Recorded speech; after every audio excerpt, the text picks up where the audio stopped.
I wanted to bring up some other interesting things as we're getting closer to Halloween, right? As of this broadcast, it's October 18th. You know, we're celebrating the colors of autumn. Before that, we were exploring brewing, right? We had an Oktoberfest. Now let's get a little bit more into the magical side of things. And I wanted to review with you this month's Unearthed Arcana, Magic Items of Eberron. Now, this did come included. If you bought the Wayfinder's Guide to Eberron, this was a part of the update to it. But you can... actually, I'll repost the link.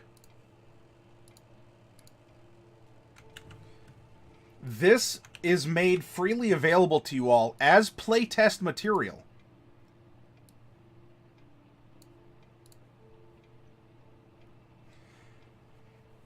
So these are rules that D&D or that Wizards is proposing, and after they give out a supplement like this, an Unearthed Arcana, they open up a feedback forum, like a survey you can take, and you can have a say in how this stuff will manifest inside of the game as it goes on to be officially printed in a book. And this is what we're going to be reviewing up front. Or for part one.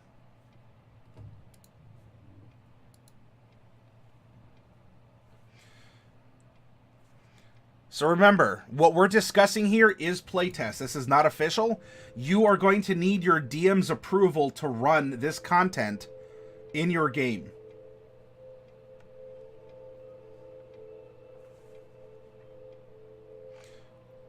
All right. If you recall from our review of the Wayfinder's Guide to Eberron here, or Wayfarers. Oh no, it's Wayfinders. Eberron is a very magical place. They describe magic as being broad, not necessarily deep. And what that means is most everyone has access to like level 1 or 2 spells or magical devices. Society runs off of magic of harnessing elementals to power trains and airships and the like. And so this is going to explore a lot of the common magical items that you'll find in a society where magic is just a part of life. All right, Derek, have an awesome night. Thank you very much for helping sponsor that third box. That was really awesome of you, dude. You are... I really appreciate having you in the community. Congrats on your pulls, and... The madness begins again as we build up another box of goodies to send up to you to torture your new arrivals to D&D at the tabletop. But have a great night. Thank you for joining us, Derek. Arcane magic plays a vital role in the world of Eberron. Common magic items are a part of everyday life. In the nation of Aundair,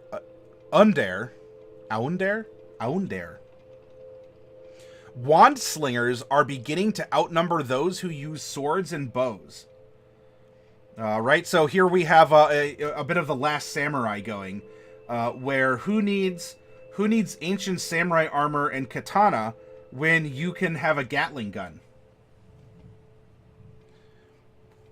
Arcane focuses, or I would also accept the plural as being foci, F-O-C-I-I. Maybe I'm a little traditional in that sense with the U.S. plural being II. You know, you have one virus, you have several viri. One cactus, several cacti. Anyway.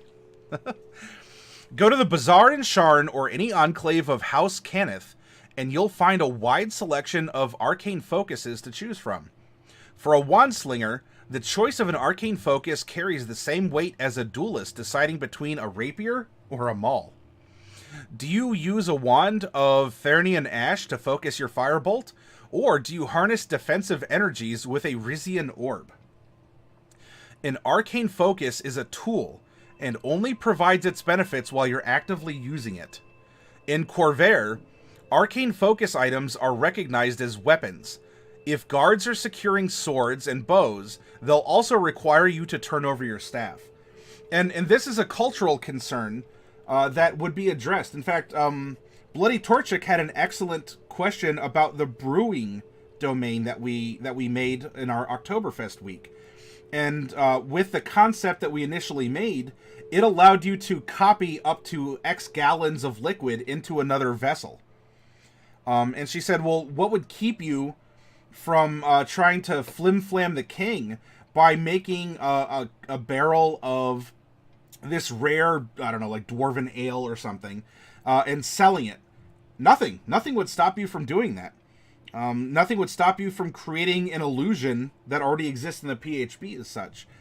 You have to keep in mind that there are broader societal concerns. In Eberron here, because it is a magical society, there are going to be magic detectors, there's going to be wand confiscation, and other such things. That is going to be just a part of the society. People are aware at the ability to change people's moods, or the ability to manipulate others physically, mentally, emotionally, even spiritually. And so society will have checks and balances for such a thing. Otherwise, the society never would have built up to this point. And so a supplement may bring up these items or these cultural tidbits. It may not always provide a solution, but as a DM, you don't have to feel like, wow, my players are the only ones who are going to get an orb of shielding. How is society going to deal with this? Because a lot of people in society, at least of some means, are going to be able to afford something like this. All right, so anyway, let's take a look here. Imbued Wood. It's a wondrous item, common, but it does require attunement. Powerful manifest zones can infuse local trees with planar energies. In Eberron, there are different planes that will sort of leak through to Eberron and influence an area for a while, and then like pull apart, and so Eberron is touched by the noodly appendages of the other planes in the cosmos of Eberron. And so this is the roleplay explanation for how you can have this imbued wood occur. Though, if you're doing that, if you're having this into a homebrew, think of all the ways that you can incorporate this without having to have extra planes. I know I do such a thing because I don't run with extra planes in my normal tabletop game. I spoil my Tuesday players by allowing for such concepts to be considered. Harumph. When you cast a spell, or I'm sorry, a gifted artificer can tap into this to create a wand, staff, or rod that is especially effective at channeling a particular type of energy. When you cast a spell that deals damage of the type associated with the material your arcane bonus is made from, the spell gains a +1 bonus to 1 damage roll of that spell. The material and their associated damage types are listed below. Sorry, 1 second.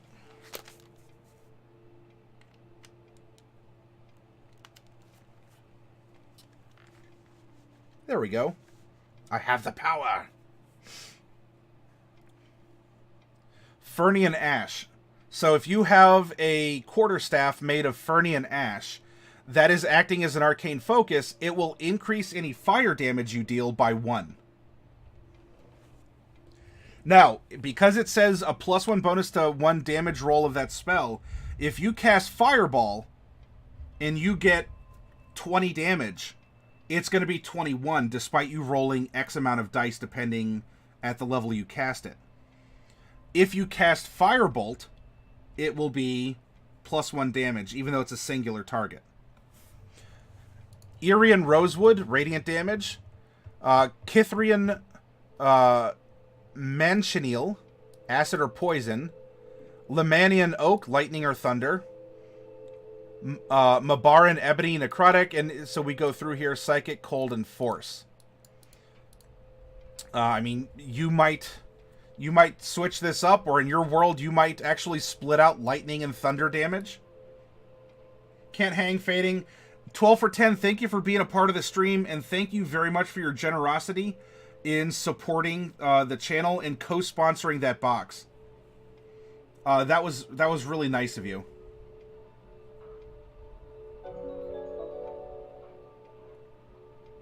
like books. Books with arcane knowledge. Oh my. Daily, thank you very much for that. Daily likes books, and Daily cannot lie about that.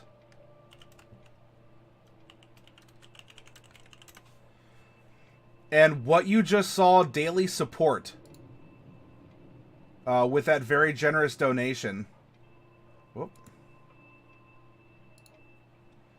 Daily, thank you very, very much for that.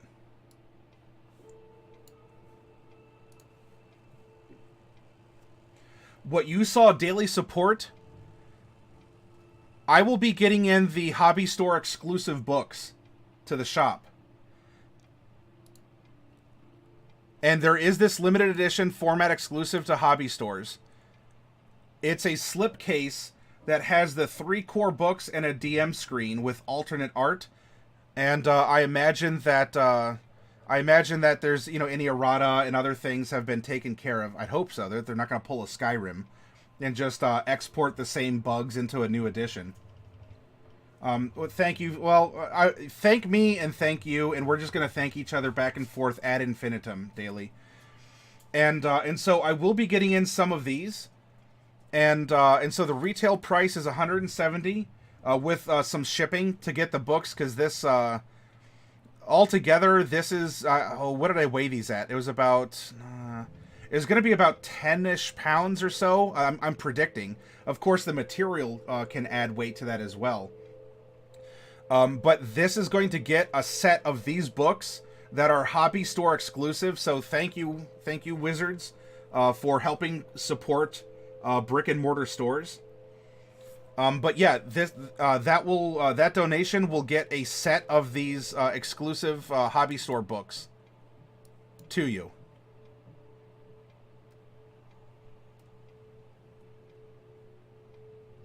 There is also going to be a normal version that you can buy up here. Though the price is the same. It's just that hobby stores will get the alternate art. So as much as I can support my locals who want this, and as I have any left over, you know, that I've arranged to ship something out to you, I'll happily do that. Because I want you all to play the hobby, to enjoy it. And if I'm earning your business, that is a deep compliment. And that is something that I want to continue to strive to do. I'm sorry you missed out on the raffle, though, Daily. It was a lot of fun. We actually gave out 3 boxes this month.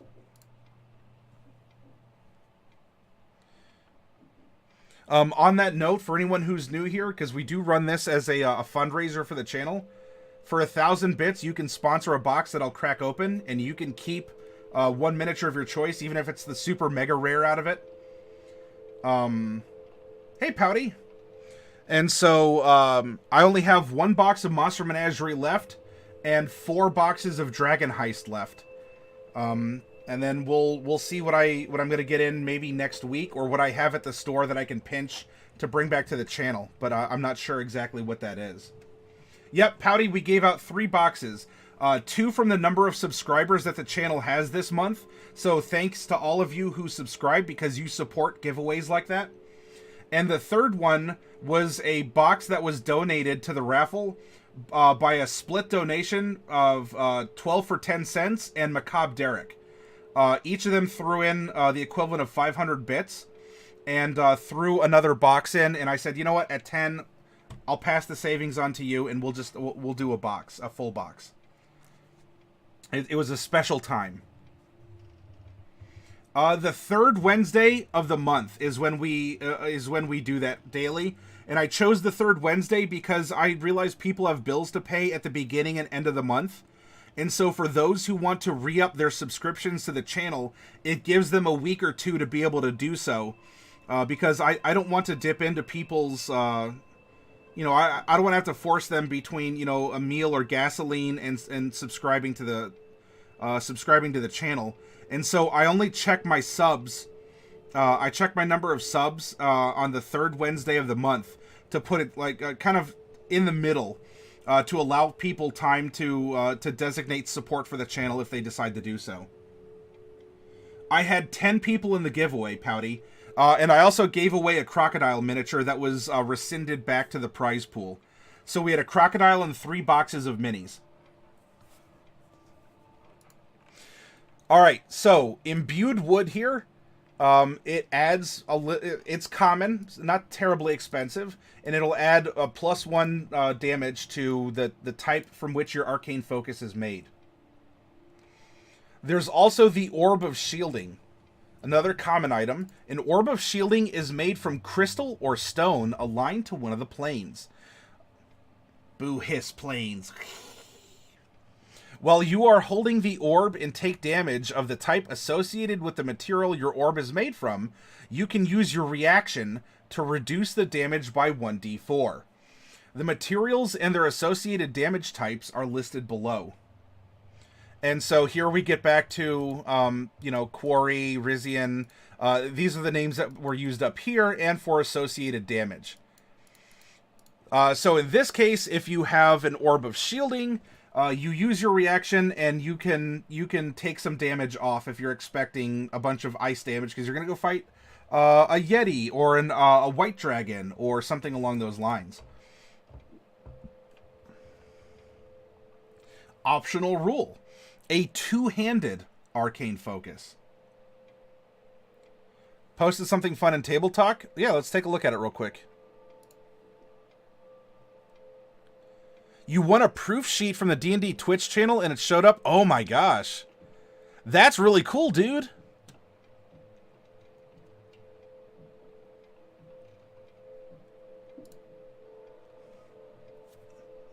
Congrats on that. You're winning all sorts of fun stuff. And thank you for sharing that too.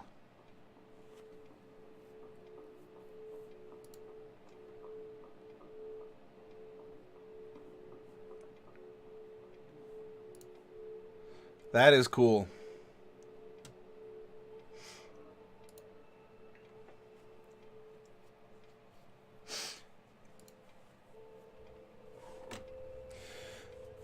In Eberron, an arcane focus is a weapon. Oh, actually, by the way, before I continue, are you gonna, what's your intentions? Are you gonna frame it and put it up as some decoration in your, like, in your D&D room or your trophy room? I'm sorry, like, I gotta know, like, with stuff like this, you know, we do all sorts of fun stuff. We'll frame it, or we'll, I don't know, roll it in a scroll tube and use it in a game. You know, we'll unfurl it and pretend to read off of it as a prop of some kind. I'd like to know what you have intended for it, Daily. In Eberron, an arcane focus is a weapon. As such, it can be interesting to give a focus some of the same trade-offs as mundane weapons. Do you sacrifice your free hand for greater power? If you use this optional rule, when a caster uses a two-handed arcane focus to cast an offensive cantrip, a cantrip requiring a saving throw or an attack roll, the range of the cantrip is increased by 50%. By this rule, a staff always requires 2 hands, while rods can be used with either 1 or 2 hands. Using a two-handed arcane focus fulfills the somatic component requirement for a spell. And so that is saying, you don't have to take you don't have what we call a feat tax, where you have to take a feat in order to do this. If you're playing with this optional rule and you have a rod or a staff, then by wielding it in 2 hands, you're already making the somatic components necessary for that spell. It's on a silver foil paper. Kate Walsh herself gave it to me, so pretty fun. I am, in fact, dropping it off to be framed tomorrow. Oh, yeah. Daily, please, if you don't mind, take a picture of the final result, and I would love to, I'd love to see that. Hey, we'll have another one, Pouty Lips. We'll have one in November, and again, those who subscribe to the channel through their generosity will support it. And, you know, if we keep our numbers around where they're at now, then we'll be giving away 2 boxes, and other people might want to sponsor boxes as well. So we'll see. You know I will? Yes! Thank you so much, Daily. Make me jealous! Do it! Do it! Cheers to you, brother.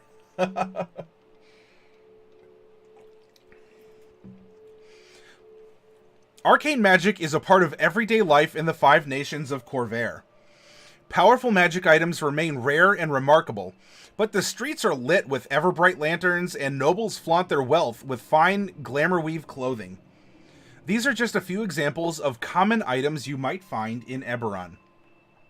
A band of loyalty. If you are reduced to 0 hit points while wearing this ring, you instantly die. These rings are favored by spies who can't afford to fall into enemy hands. You just say, well, what kind of a magic item is that? It fulfills a purpose. This is a very good purpose that you're reading up above. Or, if you're not doing it for yourself, think about, I mean, it requires attunement, so you can't just slip it on someone and stab them in the back. But if you could fool someone, the mark of a target, I guess that's redundant, a target that you want to take out. And so you send them a band of loyalty, that, I don't know, it has a very nice gem, and you say, oh, this is a rare ring, lost of so-and-so, and, you know, it brings you good luck.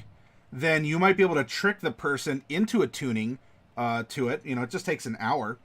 But you can trick someone into attuning to it, and then you can try murking them, and they'll instantly die. Right? Not all items... in fact, this isn't even a cursed item. This is working as intended, as advertised. And don't forget that there are magic items that can do that, right? If you can have poisons, or like poisonous weapons and such, why can't you have magic items that have an effect similar to this? Not everything has to be, you know, a ring of regeneration or, you know, some headband of intellect where everything is, you know, fun and rainbows and positive. A cleansing stone. A cleansing stone is a stone sphere 1 foot in diameter, engraved with mystic sigils. When touching the stone, you can use an action to activate it and remove dirt and grime from your garments and your person. Cleansing stones are often embedded into pedestals in public squares in Eondare or found in high-end Galanda inns. We took an aspect of a cantrip and you threw it into, well, arguably, a foot in diameter stone could be rather heavy to carry around. I mean, what, like 10, 15 pounds, depending on the stone, I guess. But you see how that it was turned into something that was a utility? Or, you know, even if this is common in Eberron, have you thought about putting something like this in your own homebrew world? So instead of a bath, you could charge someone 1 silver piece to touch the cleansing stone. And it'll cleanse you, or another silver piece, and it'll cleanse your clothes. It's like a dry cleaning service, also. Does this break your game? Maybe not. I'd hope not. And if nothing else, this is something else you can consider for the economy of your world, or even the economy of Eberron, as it's expressed and is there. And you know what? Because this is so common, this might even just be offered as a free service, right? Here in the United States, we tend to get free refills of soda. You know, you go to a restaurant and they'll just keep bringing you tea or water or soda or, you know, maybe even some other beverages depending on what's going on. You go to other countries and you don't get refills for free, or they might say you get 3 refills for free. But because this has gotten to the point, it's so ubiquitous that it's a service, you know, any inn that's an inn would have a cleansing stone. And if you go to a place that doesn't have one, well, what does that say about that place? You know, is it some roach motel that you're staying in? You can't even afford a common cleansing stone. And you know what's fun, too? When you run a system like this, that is high magic, where you have things like cleansing stones or these ever bright lanterns and such, what happens if someone infects magic with something that's debilitating and it destabilizes the culture and the economy? magic stops working, or people sort of hijack or do like a magical DDoS attack on magic. I mean, what happened when YouTube went down the other day for 30 minutes? What if magic stopped working? And even services like this. Because look, if people have cleansing stones, the knowledge to know common housekeeping and washing and things like that, who is going to learn it? Who's going to teach it? You just go and touch the cleansing stone. And suddenly this society is thrown back into some dark ages of actually washing your clothes with water. And how many ruined, like silk robes are there going to be when you realize you can't wash everything the same? Everbright lanterns. An Everbright lantern contains an Eberron dragon shard imbued with the effect of a continual flame spell. This bright light is mounted inside a normal bullseye lantern, allowing the light to be shuttered off. An Everbright lantern provides clear illumination in a 60-foot cone and shadowy illumination in a 120-foot cone, just like a mundane bullseye lantern, but its flame never goes out. It's utilitarian. Or if you want to adjust this in your own homebrew campaign and you treat this like an electric lantern, and you say that, the shard is actually, it's like a battery. It's going to run out at some point in time. Probably especially when, some serial killer's chasing after you, right? You have your flashlight and, oh no, my Everbright lantern is, it's flickering or it's not working. No matter how many times you jostle it and hit it, the batteries just don't seem to line up or hold a charge. A feather token. Now, this isn't the same as Qual's feather token. That produces wind. Usually that's something sailors will produce, and then it fills their own sails with wind. This small metal disc is inscribed with the image of a feather. When you fall, while the token is in your possession, you descend 60 feet per round and take no damage from falling. The token becomes non-magical after you land. While it's an expensive form of insurance, frequent airship travelers and citizens of Sharn often appreciate the security it provides. The reason why they say the citizens of Sharn is because it's a city that's like a mile high. And it doesn't have the best safety enforcement. There's a lot of bridges that go between the towers and the buildings. And so falling by accident, or just an act of a gust of wind or something, can be commonplace. People falling in Sharn happens. And so having something mundane like this, it's a one-time use. So you're not cheesing an infinite featherfall effect. Especially for people who aren't magical or don't want to invest in magic up to that point. Being able to purchase something like this is an insurance policy.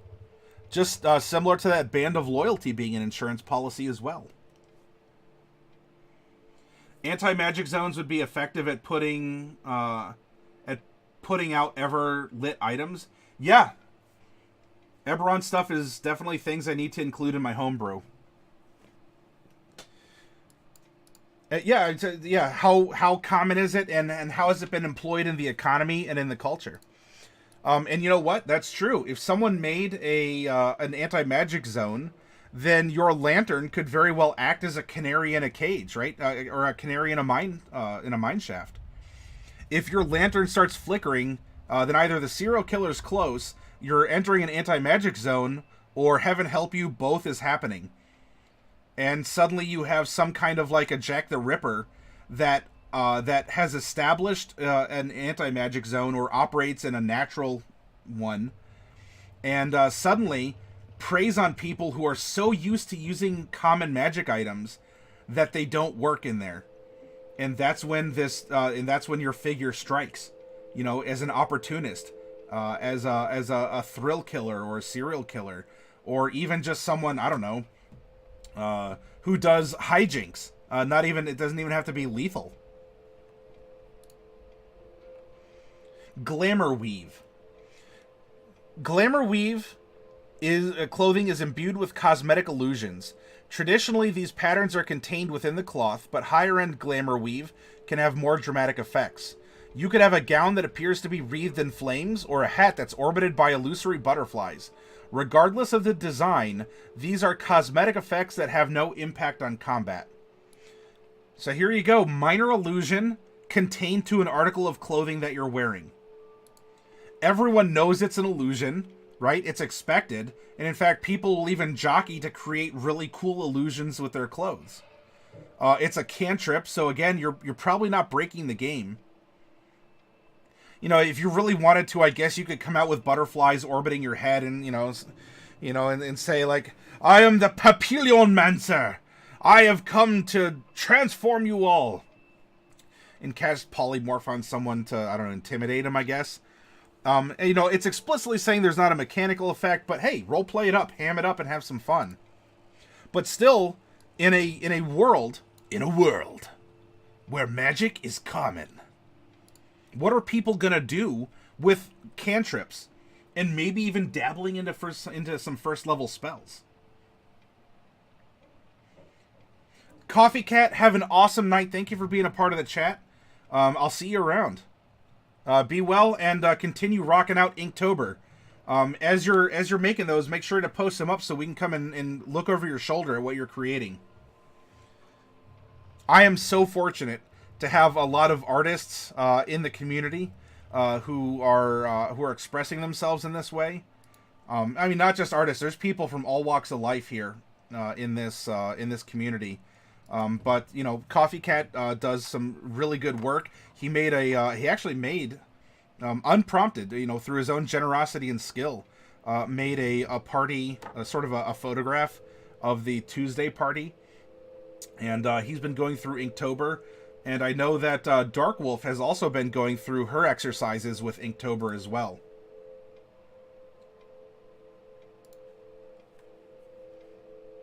Shiftweave. Transmutation magic is woven into the fabric of Shiftweave clothing. When a suit of Shiftweave is created, up to 5 different outfits can be embedded into the cloth. While wearing this outfit, you can utter a command word as an action to transform your Shiftweave outfit into one of the other designs contained within it. To determine the price of a suit of Shiftweave, combine the value of all the outfits it contains and add 25 gold pieces to the amount. Kind of cool. I mean, is it really based off of a cantrip? Not necessarily. Again, we might be dabbling into Alter Self as a level 1 spell. It doesn't change you into someone else, but it does provide the common man a way to shift clothing. And you may say, well, this could break the game. What if I have, it's like some James Bond movies, right? Where he can press a button and the license plate on his car flips around to different numbers. Or you might have some like color changing paint on your carriage. In Eberron or car in James Bond in order to get away while you're also shifting your license plate number. So instead of a white Aston Martin, suddenly, you're in a really nice, like a dark red Aston Martin with a different license plate. In this society where Shiftweave is common, yeah, you're going to have spies that are going to use it. And you know what? It's a magic item still that Detect Magic will be able to pick up. And we'll be able to identify this person is wearing Shiftweave clothing. And so that could automatically have suspicion, or that could help route out someone. Because if a spy runs into a local, like a dive bar, and if the police have a way of detecting magic through another common item, because look, Detect Magic's a level 1 spell that can be cast as a ritual, and warlocks can get it for free all day, every day. And so some sort of a detection stone or something could very well be used. Suddenly, you have someone who is afforded Shiftweave clothing that's hanging out, that is suddenly, just receiving a beer. So there's another clue that this person hasn't been here long. That this person is just getting a beer at the bar and is wearing very expensive clothing that looks very cheap. Remember, there's a culture to all this. There's considerations to it all. Have fun with it and explore it. And don't be afraid of, if something seems unbalanced. Go with it and explore it and say, well, sure, we'll allow this. And how would society react to this being a condition, right? If Aarakocra are a common race in this region or world, you better bet that castles and forts and in all this, you know, people are going to have defenses against flying races that can just travel that way naturally. They'll be prepared for aerial assaults. So crossbows, bows and arrows, or even magical items that can shoot aways are going to be a lot more common. Hiccup. All right, a spell shard. A spell shard is a polished Eberron dragon shard, sized to fit into the palm of a hand. The shard is imbued with a particular work of literature. By holding the shard and concentrating, you can see its pages in your mind's eye. Thinking of a particular phrase or topic will draw you to the first section that addresses it, and a simple ritual allows you to add content to the shard. A wizard can use a spell shard instead of a spell book. The spell shard costs 1 gold piece per page, quote unquote, in the shard, and otherwise functions as a mundane spell book. Spell shards can also be used as diaries or journals. More advanced and uncommon shards can require a particular mental passphrase to access the contents of the shard. Forsaken, yes. We did the raffle at the beginning, and we gave out a crocodile and 3 boxes of minis. So you know what the spell shard here is? It's a tablet. Right? And I'm sure there's even a way where you could get an advanced one. So not only do you have your little like e-ink book, your little Kindle, there's probably even one that can have a communication spell put in, and suddenly you have kind of a magical rudimentary internet where people can communicate through spell shards with each other. Why not? Why not? It's okay, Forsaken. We'll have another raffle next month. The more people who subscribe, the more boxes we give away. So we had enough subscribers for 2 boxes. We had the crocodile that was recycled back into the raffle prize pool from TJ Fate. And a 3rd box was generously sponsored 50-50 by Macabre Derek and 12 for 10 cents.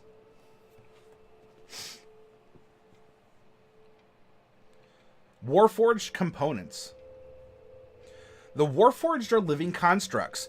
House Cannith has designed a number of magic items that can interface directly with the body of a Warforged. Once attached, a component cannot be removed unless the Warforged allows it.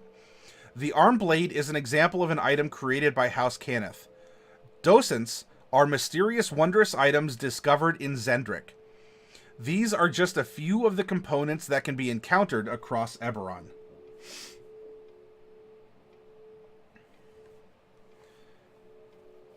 An arm blade. Common, any one-handed melee weapon. So it can be a warhammer if you want. An arm blade is a weapon designed to... Oh, Sawfang! Hey! Thank you very much for that host. Hopefully none of you are... if you're caught up in ad limbo, I'll give you about 30 seconds here before I start saying thank you again. Because I know how that is. Daly says, Maddie, have you seen the Murder Hobo class created for fun? Or as the creator said themselves, this class is frankly a joke that has taken a little too far, but it's pretty darn enjoyable to play as, assuming the rest of the party's on board with it. Good luck, have fun, and be nice to whichever poor soul. You know, I saw something about that, Daly. Someone actually did make a Murder Hobo class that a lot of people were enjoying. Sawfang, hello! Oh no, don't be late to work, Sawfang. Quick. Go. Thank you for the raid. Get out of here. Go work. Pay your bills, man. Thank you for I'll take good care of everyone. It's going very well. We did a giveaway for 3 boxes of minis earlier. Now we're talking about magic items, including the magic items of Eberron Unearthed Arcana supplement. Me choking, or Mech O-King. Thank you very much for that follow. I appreciate it. Yep, and so after this, we're going to be going into how to create your own magical items in the DMG. But thank you very much for stopping by, Sawfang. Come on, go get to work. Come on. One kind of has already, Sawfang. It's the status of Unearthed Arcana, but it is a rather full supplement about Eberron. Do I have a business email? Yes, I do.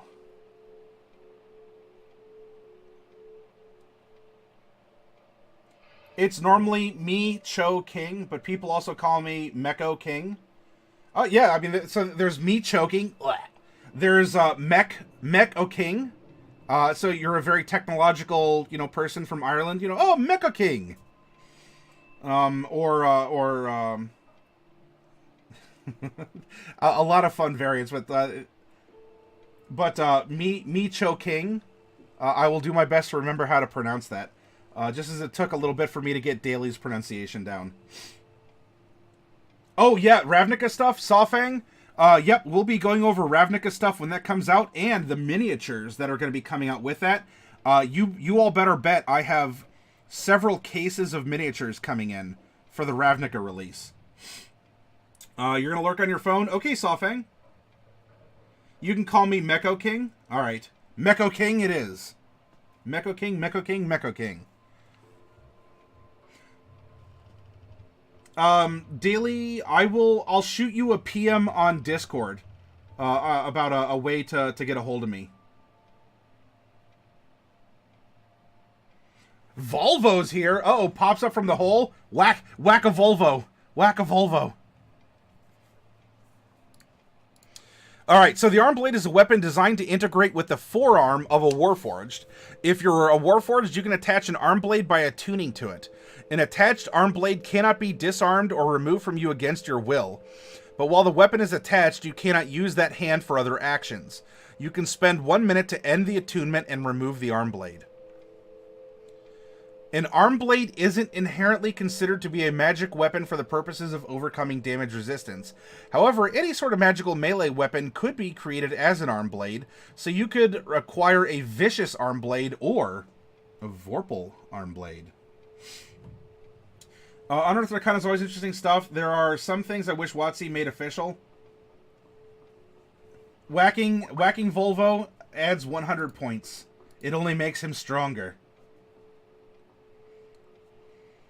Yeah, and Sawfang, I think it's a good way to have community outreach and feedback, because it allows the people at Wizards to dream on paper and maybe come up with some very creative stuff and throw it out there, right? I mean, because what are they out? They're throwing stuff at the wall and seeing what sticks, because the community then gives them active feedback.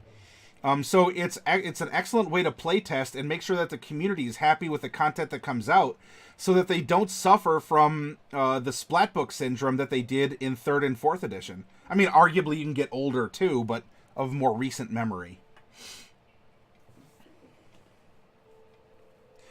Volvo, if you haven't seen the nice little prize that Daily won, OMG, go take a look at it in Table Talk on our Discord. If that doesn't give you the ooze subtype because you're so darn jelly, I don't know what will. Alright, so a Docent. Wondrous item, very rare, requires attunement by a Warforged. Well, like Paizo and Pathfinder. Yeah, well, because, look, Paizo was a third-party splat manufacturer for Wizards for the longest time, and Pathfinder is a derivative of 3rd edition, so it is natural that, it's going to continue the trend, as there's been a lot of people interested in always adding supplements and rules and all extra stuff to their games. And I'm not saying that in a belligerent fashion, or a belittling. So, can we combine the two? Belligerent and belittling. Belligerentling. There we go. Or to be a bully. A Docent is a small metal sphere, approximately 2 inches across, studded with dragon shards. Despite a strong magical aura, it has no obvious abilities. When you attune to a Docent, the sphere becomes embedded in your chest and comes to life, literally. Sentience. A Docent is a sentient item of any alignment with an intelligence of 16, a wisdom of 14, and a charisma of 14. It can perceive the world through your senses. A docent communicates, or a docent, depending on how you want to pronounce it, communicates telepathically with its wielder and can speak, read, and understand Common and Gigante. Personality. A docent is designed to advise and assist the Warforged it's attached to.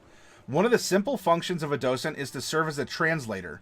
The docent's properties are under its control, and if you have a bad relationship with your docent, it may refuse to assist you, or simply lie about information that it obtains. However, if you treat your docent well, it could serve as a useful ally. The origins of docents is a great mystery. House Cannith created the first Warforged 30 years ago, but the docents come from the distant land of Zendrick and appear to be thousands of years old. Were they created to interface with some other form of construct? Or are the modern Warforged a new interpretation of an ancient design? The docents claim to have forgotten their creators, but this is a mystery waiting to be unraveled. While all docents come from Zendrick, some have been brought to Corvair by explorers, and it's possible to encounter them in the 5 nations. Languages, all docents understand Common and Gigante, but a docent knows up to 4 additional languages. Elvish and Draconic are common options. If a docent knows less than 6 languages in total, it can add new languages to its repertoire after encountering them. So a docent found in Zendrick may have never encountered a dwarf before, but after spending some time in Corvair studying dwarves, it could pick up the dwarvish language. Properties. Oh my goodness.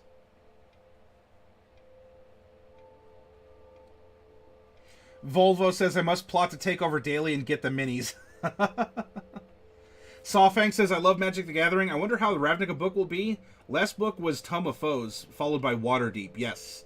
I think it has a lot of people curious. Maybe optimistically cautious with this crossover between Magic the Gathering and D&D, which, honestly, the two have been cousins ever since their creation, since Magic was created as a game to play by a bunch of D&D players in between their sessions. So, I mean, it's in-house by the same company. We'll see how it goes. It'll be kind of interesting because Ravnica is almost an Eberron-style setting. So I guess we'll see what happens with Eberron sort of being consigned right now to Unearthed Arcana status, and Ravnica being given the full-blooded hardback printed release. English Mudkip, welcome back. It's good to see you. Thank you for joining us again.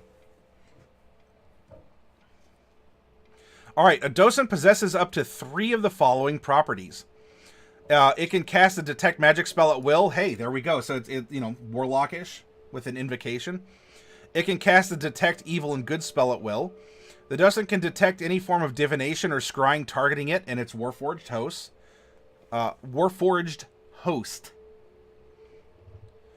It has a +7 bonus to intelligence, arcana, history, investigation, nature, wisdom, insight, perception, or medicine, targeting its warforged host. With medicine specifically. If the host is rendered unconscious, the docent will automatically attempt to stabilize them once each turn. Right? So you have like a built-in automatic defibrillator.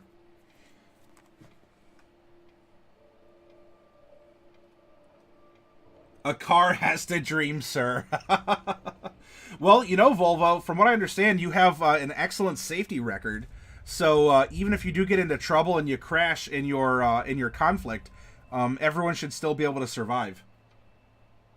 I must thank everyone on the Discord for helping me with the Dullahan. I'm glad that you were able to find help there, English Mudkip. If you need further help, let us know. Right? We're here to help. There's a mentor network and just others who are willing to provide an opinion. We're all here to work together and to be nerds together. Diadem's Maddie also willing to put Strahd up for trade. And as for Strahd the dragon, almost any mini will be considered for trade. All right. I'll make sure to indicate that Strahd von Zarovich and the Bronze Dragon are going to be up for trade on your. In fact, I'll make a note of that right now.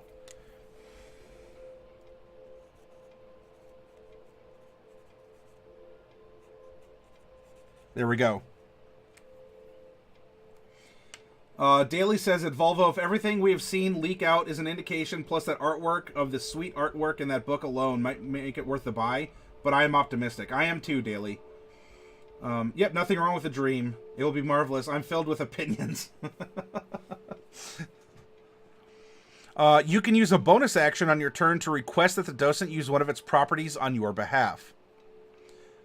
And now we come to wands and wand slingers as a cultural identity or a practice, a vocation in Eberron. Common. A wand sheath is designed to integrate with the forearm of a warforged. If you're a warforged, you can attach a wand sheath by attuning to it. While the wand sheath is attached, it cannot be removed from you against your will. You can spend 1 minute to end the attunement and remove the wand sheath. You can insert a wand into the sheath as an action. While the wand is sheathed, you gain the following benefits. You can retract the wand into your forearm or extend it from your forearm as a bonus action. While it is retracted, it cannot be damaged or removed. While the wand is extended, you can use it as if you're holding it, but your hands remain free for other actions. If the sheath wand requires attunement, you must attune the wand before you can use it. However, the wand sheath and the attached wand only count as a single item for purposes of the maximum number of items you can be attuned to. If you remove the wand from the sheath, you immediately lose your attunement to the wand. So, forearm cannon. Congratulations, you are Mega Man, right? Or if you all watched, there's a villain in, well, he's been in more than the Black Panther because he was in Age of Ultron. But there's a villain in those Marvel movies called Ulysses Grasp, Ulysses Choke, something like that. We'll call him Ulysses. And he has an artificial arm that splits open and a cannon, sort of like a gun, comes out. As a Warforged, that's what you get. Boom. Magic wand on your forearm, keeping your hands free, but pew pew pew. You can shoot fireballs or whatever out of your forearm. Claw, that's right. Ulysses Claw. But they spelled it like Klaugh or something along those lines. Thank you, English Mudkip.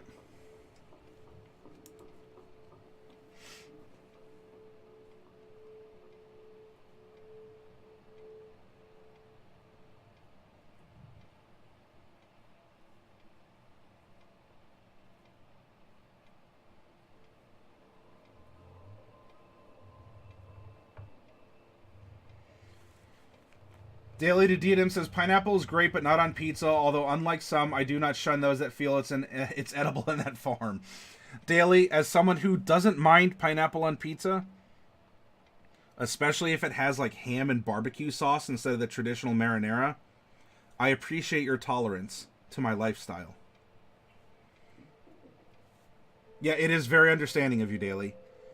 You know, my culture, my people appreciate those of yours who extend the olive branch of consideration.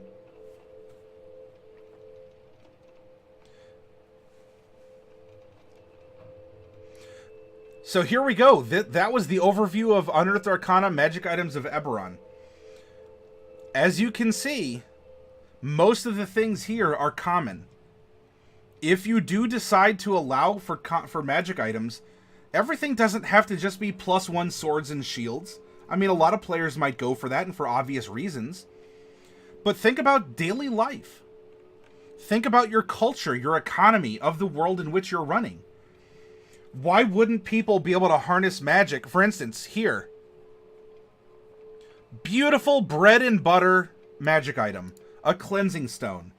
It casts one particular aspect of prestidigitation on people who use it. Keeps people clean. Clean people have less disease.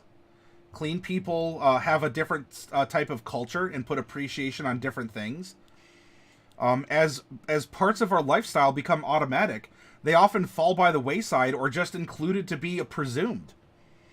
And so suddenly you have a city that might have these as being common, but you go out to the countryside, and though they're the same people, the same mix of races and languages and whatever, Those are the common folk. Those are the country bumpkins. They don't even have cleansing stones. Come on. What do? They wash their clothes in water? Well, how droll is that? And so you're creating entire economies and cultural segments. Ways to either unify or even part to separate or segregate people of a society by having access to common tools. A lot of times we think of magic as something that might be beyond the reach of many. In Eberron, or maybe even in your own homebrew world, it could be common, and there's nothing wrong with that. You won't break your game, because if, let's say, everyone casts Fireball, or everyone has the potential to, or, whether it's on a wand or something else, that can be very destructive, sure. Look at societies that have various rules for weaponry.